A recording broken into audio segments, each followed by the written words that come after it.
Friends, we have courses, degrees, and licenses and certifications for all major professions. In fact, when you move to a different country, sometimes you have to study what you've already studied all over again. That's because your adopted new country doesn't trust the quality of training from your home country. You see, that's the level of seriousness for professions such as dentistry, medicine, law, and engineering. And these professions, they rightly deserve this level of seriousness.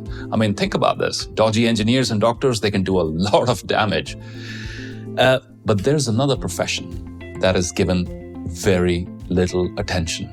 Almost no entry criteria. Nearly everyone's eligible, requires zero formal training in most cases, or, people undergo zero formal training, and is a huge responsibility. Some even call it the most demanding job in the world. I'm talking about parenting. It is assumed that since we've given birth to our children, somehow nature has also endowed us with the training required to raise them into healthy, happy, and productive members of the society. And if you're a parent, you know it's not as simple as that. Some of this stuff does not come naturally. I'm hoping through this video, I'm able to offer some food for thought, inspiring some self-reflection and course correction in the process as parents. Because I believe that's how real change happens, through new conversations inside your head. I encourage you to pause while you watch this video and reflect, and let me know your thoughts in the comments below. Here are my top beliefs regarding positive parenting.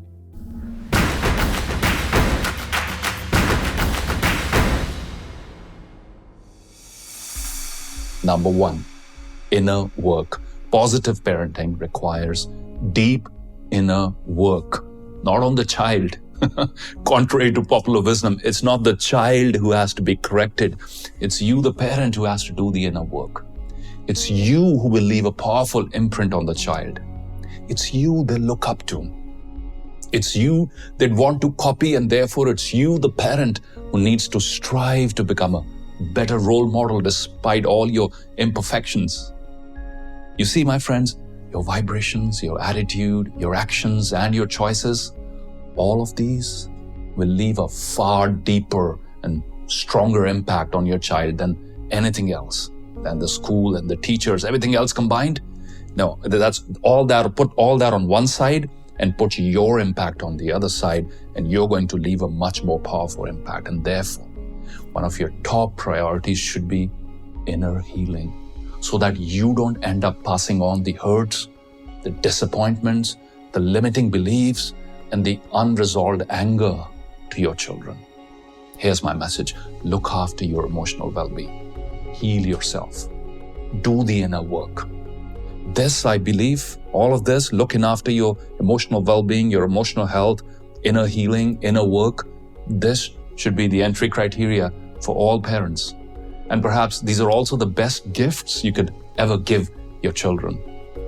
I urge you, if you're a parent watching this video, I urge you to follow your dreams and live your life fully, so that you don't end up burdening your children to pursue your dreams, for they'll have their own dreams.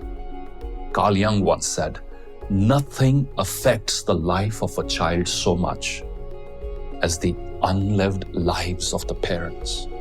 I think this is worth repeating. Nothing affects the life of a child so much as the unlived lives of the parents. Live your life fully. We did an interview with the gorgeous Dr. Shefali Sabari. And I love this quote from one of her books called Out of Control: Why Disciplining Your Child Doesn't Work and What Will. And she had some great insights on parenting, and this is one of them. Very poetic, I love it. "My child isn't my easel to paint on, nor my diamond to polish. My child isn't my trophy to share with the world, nor my badge of honor.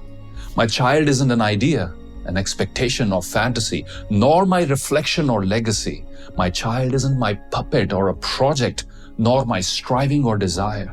My child is here to fumble, stumble, try and cry, learn and mess up, fail and try again, listen to the beat of a drum faint to our adult years, and dance to a song that revels in freedom. My task is to step aside, to stay in infinite possibility, heal my own wounds and fill my own bucket, and to let my child fly. My task is to step aside, to fill my own bucket and let my child fly. Dr. Shefali Sabari, beautiful, powerful words. And this brings me to point number 2 in positive parenting, my second belief, stepping aside and letting go. Stepping aside and letting go, and letting nature take over once again, and trusting the divine force once again. You see, after some time, the world's most demanding job will require you to give up control and step aside. This will be hard to do because you're so used to, as a parent, to take control of the situation with good intentions. But please remember, there was a time when this supervision was beneficial for your child.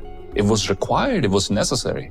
There will also be a time and your control and supervision will become stifling and limiting. Therefore, learn to adapt. As a parent, this will be one of the most important things you'll have to do, is learn to adapt and change and resist the parental instinct that will prompt you to impose your will and to take over every situation, because your job is not to impose your will. Your job is to help them discover and nurture theirs. Remember, my friends, too much water will make the roots rot. Therefore, I urge you to trust in the same divine force that has nurtured them so far. Listen to the words of Khalil Gibran in his book titled The Prophet.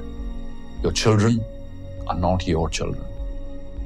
Your children are not your children. They are the sons and daughters of life's longing for itself. They come through you, but not from you. And though they are with you, they belong not to you. You may give them your love, but not your thoughts. For they have their own thoughts. You may house their bodies, but not their souls. For their souls dwell in the house of tomorrow, which you cannot visit, not even in your dreams. You may strive to be like them, but seek not to make them like you. You may strive to be like them, but seek not to make them like you, for life goes not backward nor tarries with yesterday. You are the bows from which your children as living arrows are sent forth. The archer sees the mark upon the path of the infinite, and he bends you with his might, that his arrows may go swift and far. Let your bending in the archer's hand be for gladness. For even as he loves the arrow that flies, so he loves also the bow that is stable. For even as he loves the arrow that flies, so he loves also the bow that is stable. As we close this video, I leave you with 2 questions for self-reflection, which I hope will prompt some new conversations in your mind regarding parenting. Number 1, what can I do today to heal myself? What can I, as a parent, do today to bring more inner peace and to heal my wounds and to get rid of my own self-limiting beliefs? Number 2, how can I practice stepping aside more often? How can I practice trusting the divine force more often? I'm sure, my friends, the answer to those 2 questions will present a lot of opportunities for self-improvement. This was Simerjeet Singh. Thanks for tuning in.